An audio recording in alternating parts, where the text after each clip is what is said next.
میں اور آپ جس سوسائٹی میں آج رہ رہے ہیں اس میں بہت سارے لوگ خیر کی طرف آتے ہیں، بڑی تیزی سے نیکی کے ارادے کرتے ہیں، مخلص ہوتے ہیں، اخلاص بھی پورا ہوتا ہے، لیکن نیکی پر ڈٹے نہیں رہتے۔ کچھ دن تو خیر سے کام کرتے ہیں، کچھ دن تو جد و جہد کرتے ہیں، لیکن جتنی تیزی سے وہ آتے ہیں اتنی تیزی سے واپس جاتے ہوئے بھی دکھائی دیتے ہیں۔ کچھ دن تو ایسا ہوتا ہے کہ 5 نمازوں کے ساتھ تہجد بھی شروع ہو جاتی ہے،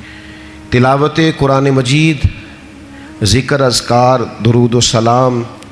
اور اگر طریقت سے وابستہ ہیں تو شیخ کے بتائے ہوئے اسباق، مراقبہ، ذکر، فکر، ساری چیزیں ہو رہی ہوتی ہیں۔ لیکن چند دنوں کے بعد محسوس ہوتا ہے کہ جیسے وہ اس رستے سے ہٹتے جا رہے ہیں اور کمزوری دکھاتے جا رہے ہیں۔ امام حسین رضی اللہ تعالیٰ عنہ کی زندگی سے ہم نے جو چیزیں سیکھنی ہیں ان میں سے ایک سبق یہ لینا ہے کہ انسان ڈٹ کے دین پر کیسے کھڑا ہو سکتا ہے۔ آپ یقین کیجئے بہت سارے لوگ ایسے ہیں جو مخلص ہیں، چاہتے ہیں میں دین پر عمل کروں، لیکن صرف اپنی برادری کا مقابلہ ہی نہیں کر پاتے، اپنے دوستوں کے بیچ ہی سٹینڈ نہیں لے پاتے، اپنے گھر کے اندر ہی انہیں کھڑا نہیں ہونا آتا، ذرا سی بھی استقامت نہیں دکھاتے۔ اور آج کل تو ماحول اس طرح کا ہو گیا ہے کہ نوجوانوں کے اندر قوت فیصلہ ہی نہیں، قوت ارادی نہیں، کروں نہ کروں، چلوں نہ کروں، یہ ٹھیک ہے کہ نہیں ٹھیک، آپ بھی بتائیں ایسا ہو سکتا ہے، چلیں آپ بھی، بھئی اتنے مشورے آپ لے رہے ہیں آپ کر ہی نہیں سکیں گے، آپ میں قوت فیصلہ ہی نہیں ہے، آپ نے طے ہی نہیں کیا آپ نے کس رستے جانا ہے تو منزل کب آئے گی۔ 99 لوگوں نے کہہ دیا ہے کپڑے تجھے اچھے لگ رہے ہیں، صرف ایک نے کہا ہے کہ ذرا سینے والے نے ٹھیک نہیں سیا، تو آپ پریشان ہو گئے۔ اتنی جلدی کمزور پڑ جانا، اتنی جلدی استقامت چھوڑ دینا۔ اور پھر ایک طبقہ ایسا بھی ہے جو بڑا باصلاحیت ہے، بڑی زبردست طاقت رکھتا ہے، کام کرنے کی ہمت رکھتا ہے، وسائل بھی ہیں، ذرائع بھی ہیں، سلیقہ بھی ہے، شعور بھی ہے، نہیں ہے تو استقامت نہیں ہے۔ چونکہ استقامت نہیں ہے تو ساری صلاحیتیں ہونے کے باوجود وہ لوگ کبھی کامیاب نہیں ہو سکتے، کیونکہ ان کے پاس استقامت ہی نہیں ہے۔ اللہ تعالیٰ نے قرآن مجید کے اندر اس بات کو بیان فرمایا ان الذین قالوا ربنا اللہ ثم استقاموا۔ یہ قرآن مجید کا ذرا انداز کریمانہ دیکھیے،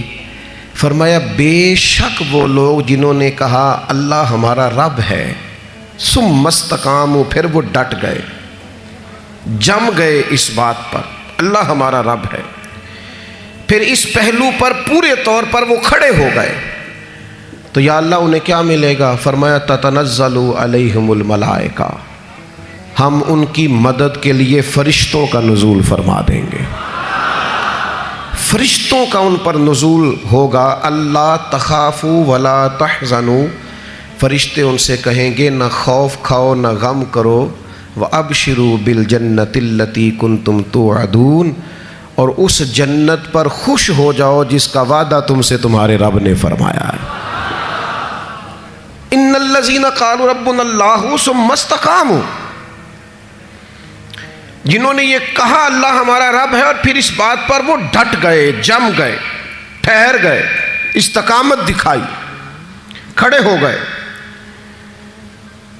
یہ نہیں فرمایا کہ فرشتے آئے تو وہ ڈٹ گئے، قرآن مجید کی ترتیب یاد رکھیے، فرمایا پہلے وہ ڈٹے، ثم استقاموا، پہلے وہ ڈٹے، جب وہ ڈٹ گئے تتنزل علیہم الملائکہ، پھر اللہ نے ان کی مدد کے لیے فرشتے بھی نازل فرما دیے۔ پہلے تمہیں ڈٹنا ہے، فرشتے بعد میں آئیں گے، تمہیں ایک دفعہ ڈٹ کے دکھانا ہے کہ ہم ڈٹ گئے، ہم کھڑے ہو گئے، پھر فرشتے آئیں۔ ویسے تو علماء تفسیر اکثر نے یہی لکھا ہے کہ یہ جو فرشتے آتے ہیں نا مومنوں کے پاس، یہ موت کے وقت آتے ہیں، اور یہ بھی بڑی نعمت ہے کہ موت کے وقت فرشتہ آ جائے اللہ کی مدد لے کر۔ یہ فرشتے قبر میں آتے ہیں، یہ فرشتے میدان محشر میں آئیں گے، یہ مومن کے پاس آتے ہیں، خوشخبری سنانے آتے ہیں فرشتے۔ لیکن صاحب تفسیر روح المعانی فرماتے ہیں نہیں بھائی، صرف قبر حشر اور قیامت میں نہیں آتے، یہ زندگی میں بھی آتے ہیں. یہ مومنوں کے سینوں کو کشادہ کرنے آتے ہیں، انشراح صدر دینے آتے ہیں، انہیں تسلی دینے آتے. تم خیر کے کام پہ نکلے ہوئے ہو، اللہ تمہاری مدد کرے گا، ان کے سینوں کو ٹھنڈا کرنے آتے ہیں.